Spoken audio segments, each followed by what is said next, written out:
Hi, my name's Amrita.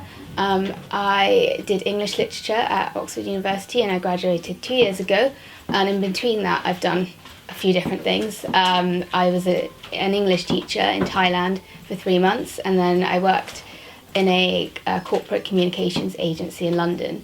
And from September, I'll be going back to university to do a master's in public policy.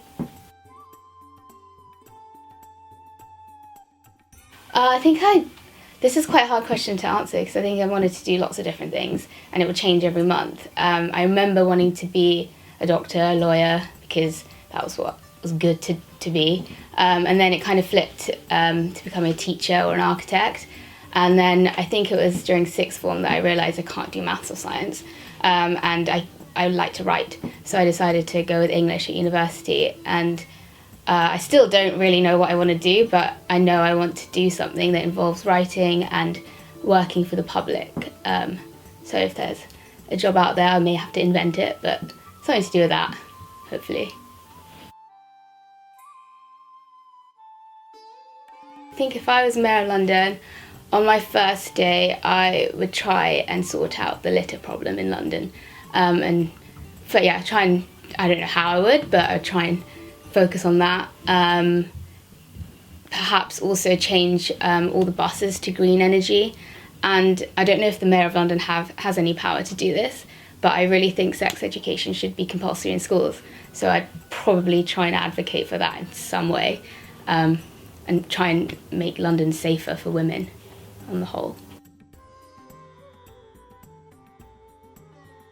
Oh, this is a really hard question, especially since I've done English literature, but I'd say two books that have shaped me most as a teenager was Sylvia Plath's The Bell Jar.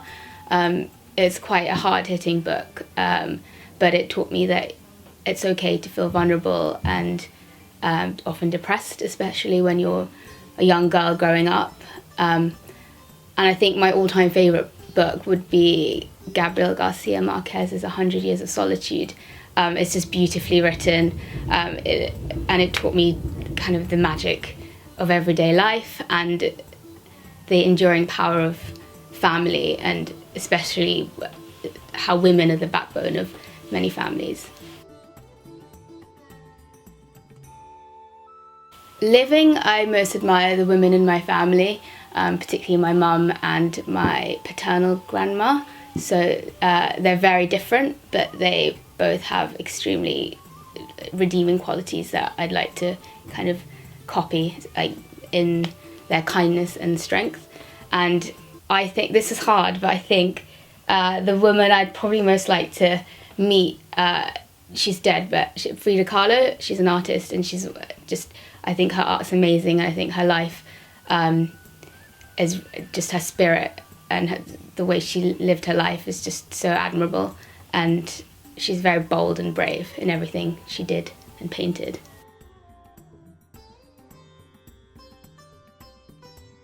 If I was a biscuit, I think I would be something I'd like to eat, and it's usually chocolate digestive, but the one with a thin layer of caramel in between the chocolate and the biscuit.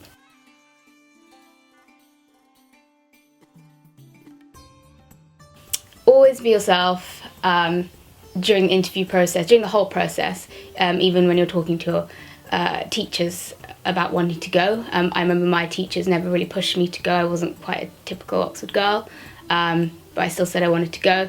And don't be afraid of rejection at all. It will come your way and it will make you stronger in different ways.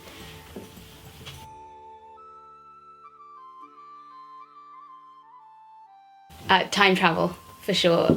You can go anywhere you like.